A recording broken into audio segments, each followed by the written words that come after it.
जोंनि थाखानाय बिटिसि बिटिआरआव बड'लेण्ड बास होननानै बुङोबा बयबो बोराय बेन्थ' बेसेबांबा गोजाननिफ्राय नुहुरोमोन जोंनि बर'नि बास फैगौ हनै दिनैनि समाव प्रमद बर'नि नाजानायाव ट्रेक्टर रानदों एम्बुलेन्स रायजोनि थाखाय लाबोदों रायजोनि थाखाय बेटारि गारि लाबोदों रायजोनि थाखाय दै गारि लाबोदों जोंनि थाखानाय गाब कालार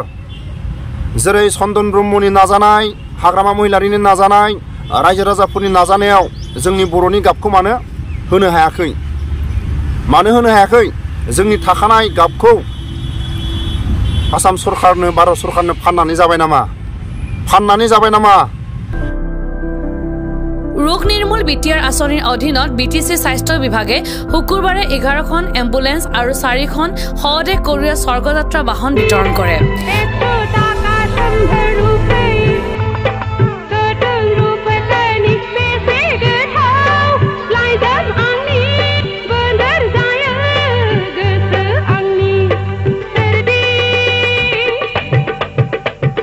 भिडिअनि फुटेजाव नुखाबाय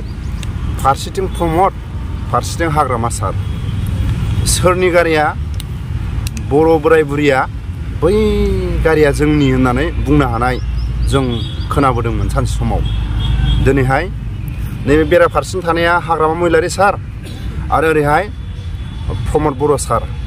आरो ओरैहाय जोंनि बर'नि बासमोन जोंनि बर' रायजो राजाफोरनि आर'नाइ गाबजों साजायफबनानै नारा नाथा हाग्रामा महिलारि सारनि चन्दन ब्रह्म सारनि रायजो राजानि नाजानायाव लाबोनो हादोंमोन दिनै लेखा गोरों होनदों जोंथ' सानदोंमोन लेखा गोरोंफोरनि सरकार सालायनायाव बर'फोरनि मोनफ्रोमबो न' बिटिसि बिटिआरनि मोनफ्रोमबो अफिस एखे खालार एखे साइज बर'नि गाब जों बेबायदि नुनो मोनसिगोन होननानै जों आसा खालामदोंमोन नाथाय जाय खस्थ' खालायनानै सानसे समाव चन्दन ब्रह्मनि नाजानाय रायजो राजाफोरनि नाजानाय हाग्रामा महिलारिनि नाजानायाव जोंनि थाखानाय गाबखौ बा खालारखौ लासै लासै सोरबाया खावनानै लांखो ना सोरबा फानहरनो नाजाखो बेबायदि माखासे हाग्रामा महिलारिनि नाजानाय चन्दननि नाजानाय बिटिसि सरकारनि नाजानाय बे बासगुराखौ आरो लाबोफिननांगौना लाबोफिननाङा जोंथ' बोसोरफ्रामबो आसाम सरकारनि जोङो बोसोरफ्रामबो जों बदलायनाय नुयो नाथाय बिटिसि बिटिआरनि सिङाव 17 बोसोराव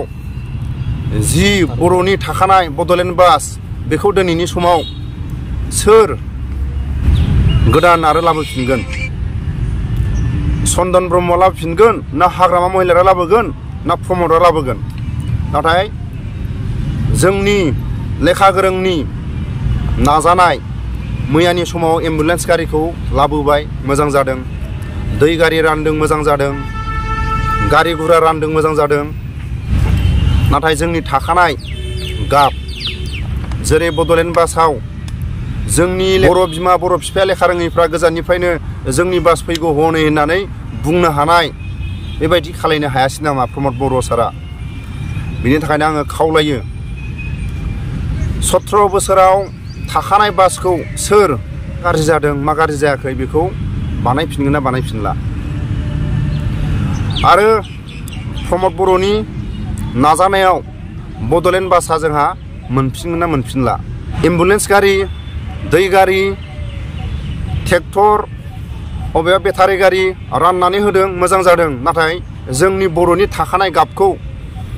गाब होनानै जुदि रानोमोनब्ला साबसिन जागौ होननानै आङो आसा खालामो बिटिसिनि सेक्रेटारि अफिस मोनफ्रोमबो बिटिसिनि थाखानाय बिटिआरनि थाखानाय माखासे जोंनि बर' रायजोआव एखे खालार एखे साइज जानांगौ बिल्डिंफ्राबो बेखौसो आङो रायजो राजाफोरनि खाथियाव आसा खालामो आसाम सरकारनिखौ नायोबा बोसोरफ्रामबो एसि बासनो गोदान आसाम सरकारनि जोङो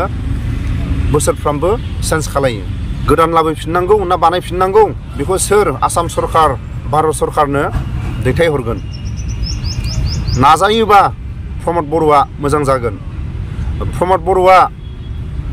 एम्बुलेन्स गारि लाबोनाय, दै गारि लाबोनाय, बेटारि गारि राननाय, ट्रेक्टर राननाय, जेरै हाग्रामा महिलारि सारा, चन्दन ब्रह्मआ बर' रायजो राजाफ्रा जेरै जोंनि बर'नि गाबखौ होनानै राननानै होदोंमोन, बेबायदि होयोबा मोजां जागौ होननानै आं आसा खालामो। हागोन ना हाया? ना जोंनि बर'नि थाखानाय गाबखौ